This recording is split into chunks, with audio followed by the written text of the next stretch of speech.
किसान को जहर दिया गया और उसके मुंह पे लगा दिया गया और 1 साल बाद वो जहर हटा दिया गया। तो किसान तो तड़फा है 1 साल। गलती मांगता कि मैं उन 750 किसानों से भी माफ़ी मांगता हूँ, उस परिवार से माफ़ी मांगता हूँ कि जिस परिवार ने मेरी वजह से 750 लोग खोए हैं। जब संसद में बोलेगा तो देश का प्रधानमंत्री बोलेगा और जाकर सभाओं में बोलेगा तो वो तो आसाराम का छोटा भाई झांसाराम बोलेगा। देखिए, खुश तब होया जाता है जब किसान को कुछ मिलता है। किसान को मिला क्या? क्या मिला?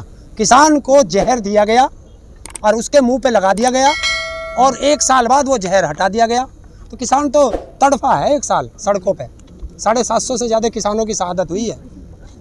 किसान तब खुश होगा जब तीनों कृषि काले कानून संसद में वापस होंगे, MSP पे गारंटी का कानून बनेगा, जो 50,000 से ज़्यादा किसानों पे मुकदमे हैं वो वापस होंगे, जो 750 किसानों की शहादत हुई है उस पर सरकार क्या जवाब देगी, इन सब पे बात करेंगे हमारा संयुक्त किसान मोर्चा। प्रधानमंत्री जी ने कहा है कि अब आपको घर चले जाना चाहिए और नई शुरुआत करनी चाहिए घर जाकर। प्रधानमंत्री जी से हमारा हाथ जोड़ के अनुरोध है कि भारत को छोड़ के गुजरात में वापस चला जाए, दिल्ली छोड़ दे। भारत क्या मान लेगा? भी तो भारत में ही है। नहीं, उसके लिए गुजरात अलग है। गुजरात में भी तो भारत में। दिल्ली छोड़ दे, हमारी बात मान रहा वो।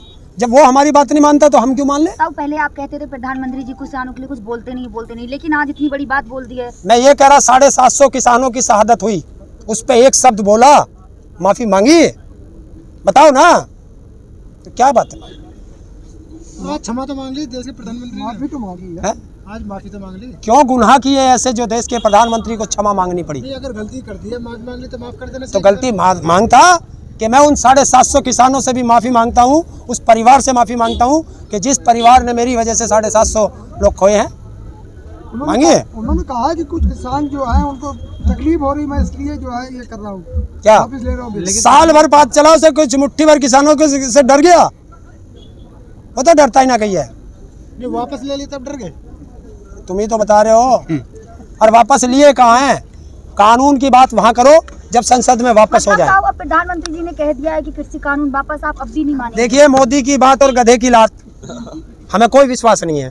उसने जब देश का प्रधानमंत्री मेरठ में खड़ा होकर कह रहा था कि 14 दिन में गन्ने का पेमेंट होगा वरना आपको ब्याज मिलेगा, कहाँ गई वो बात? कहाँ गई? 2 करोड़ हर साल इन बच्चों को नौकरी दूंगा, कहाँ गई वो बात? 15 लाख इनके सबके खाते में भेजूंगा, बाद में जुमला बता देता है। पकौड़े तलने को तो बोल दिया था ना। हाँ, तो देश में पकौड़े तलेगा, पकौड़े तलेगा नरेंद्र मोदी और उसका परिवार। ये किसान है, ये खेती करेगा, युवा है, वो रोजगार करेगा। मतलब आपको ये हाईवे पसंद आ गया, घर जाना नहीं चाहते? ना जा रहे, जाना नहीं चाहते ना। यहाँ कहाँ है हम? किसके घर में हम? हाईवे पे हैं आप? 1 साल से ये हमारा घर है और जब तक हमारे तीनों काले कानून वापस नहीं होंगे, MSP पे गारंटी का कानून नहीं बनेगा, 50,000 किसानों के मुकदमे वापस नहीं होंगे और 750 किसानों के संबंध में बात नहीं होगी, बाकी और बिजली अमेंडमेंट बिल है, अन्य बहुत मुद्दे हैं, सब पे संयुक्त किसान मोर्चा बात करेगा। तब संयुक्त किसान मोर्चा हमें आदेश देगा और हम अपने घर चले जाएंगे। 3 कानून पे आए थे, फिर उलझ गए आप अलग-अलग मुद्दे। क्यों मुकदमे? लड़ाई तो 3 काले कानून पे थी ना। तीनों काले कानून और MSP पे गारंटी का कानून, इस पे लड़ाई शुरू हुई थी। इसी के एवज में हम पे 50,000 मुकदमे हो गए। तो मोदी जी ने तो कह तो दिया है अब, क्या कि बिल्कुल निर्णय ले लिया, आप घर जाए, ये कानून वापस हो जाएगा। और जो मैं बता रहा हूँ 2 करोड़ नौकरी देने का निर्णय किसने लिया था? ट्रंप ने लिया था, वो मोदी ने नहीं लिया था। 15 लाख का इन किसानों को वादा किया था देने का, देश की जनता को किसने लिया था? मोदी ने लिया था। आय दुगनी करने का वादा लिया था, महंगाई कम करने का वादा लिया था। बताओ ये किसने लिए थे? ये नरेंद्र मोदी ने ही वादे करे थे। और आता है अमित शाह आके बैठता है किसी ऐसे चैनल के पास सामने और कह देता है ये तो जुमला था। तो किस तरह? तो कल को उसने फिर कह दिया जुमला था।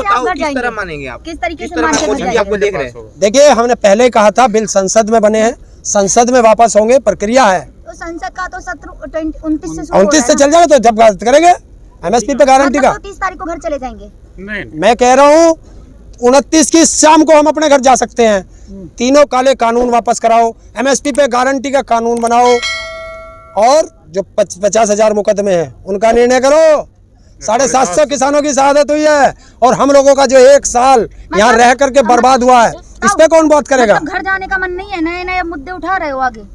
नहीं पहली बार कहा था। मुकदमों से कौन डर रहा? पहले मुद्दे उठा रहे हो, घर 50,000 जाने का नहीं है। अगर हम डरते तो हमारे ऊपर 50,000 मुकदमे होते। मुकदमा की बात क्यों ना करेंगे? हुए तो बोलेंगे हाँ? जो दे रखे हमें मुकदमे हुए तो बोलेंगे। हर मुद्दे पर बात करेंगे।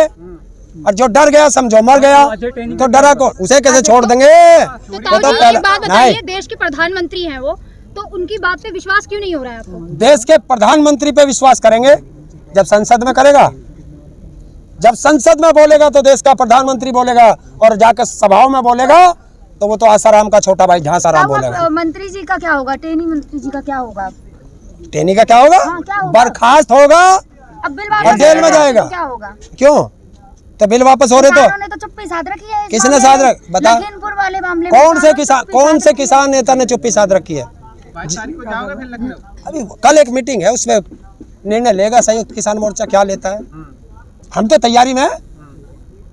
तैयारी पूरी है। बिल्कुल तैयारी पूरी है। अभी तक तो हमारी सबकी 22 की। तैयारी तो ये भी थी कि 500 ट्रैक्टर जाएंगे आपके दिल्ली में, अब क्या जाएंगे? हाँ वो तो अब अभी तो मोदी जी झुक गए आपके सामने। अभी तैयारी पूरी है।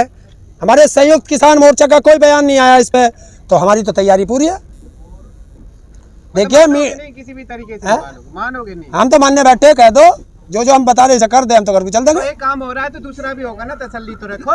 और तो हम भी चले जाएंगे। अभी तुझे क्या चिंता है? तसल्ली रखो। साल हो गया। तो क्या हो गया? एक साल में तसल्ली तो रखे लेकिन ताऊ अभी तो 1 साल हुआ, हम तो नू कह रहे थे चाहे 10 साल हो जा। लेकिन ताऊ दूसरी तरफ कंगना रनावत का दूसरा अभी भड़काऊ स्टेटमेंट आ गया है कि देश जो है जिहादी होता जा रहा है। इस पर क्या कहेंगे? ये मोदी के मुंह पे चांटा, ये अमित शाह के मुंह पे चांटा को वो देश को जिहादी बना रहे हैं, जब उनसे देश नहीं संभल रहा। ना, उनका निशाना साफ तौर से आप लोगों की तरफ है। देखिए अगर हम गलत लोग हैं तो हम सड़कों पे क्यों हैं?